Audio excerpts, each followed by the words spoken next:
C'est ici, dans son atelier de Dinan, que naissent depuis plus de 30 ans les œuvres du sculpteur Jean-Luc Brandilly. Pour l'ancien élève de l'école Boulle à Paris, la première étape de l'œuvre consiste à monter la terre d'argile humide autour d'armatures en fer. Façonner, modeler et donner l'allure et le volume général de la sculpture, telle est la base de ces œuvres marquées par le mouvement et qui très souvent tournent autour du thème de la féminité.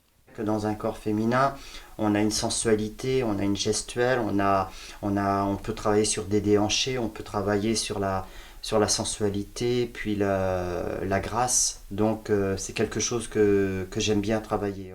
De cette sculpture, l'artiste en fera un moule de plâtre. Une fois sec, la terre est retirée du moule et remplacée par une résine. Jean-Luc Brandilly retrouve la sculpture dans un état solide et c'est à l'aide de lime et autres papiers de verre que les détails apparaissent. L'étape suivante, donc, c'est le moule en élastomère pour pouvoir couler la cire. Donc ce sont les fondeurs après qui couleront la cire dans le moule élastomère. Cette cire sera donc après alimentée avec des évents et des tuyaux d'alimentation. Et après, on fera un enrobage de moule réfractaire. On fera fondre la cire et à la place de la cire, donc on appelle la fonte à la cire perdue. Donc la cire s'est évaporée et c'est à la place de la cire qu'on coulera le bronze. Les fondeurs ont un grand rôle, c'est-à-dire que moi sans eux, mon œuvre ne peut pas exister.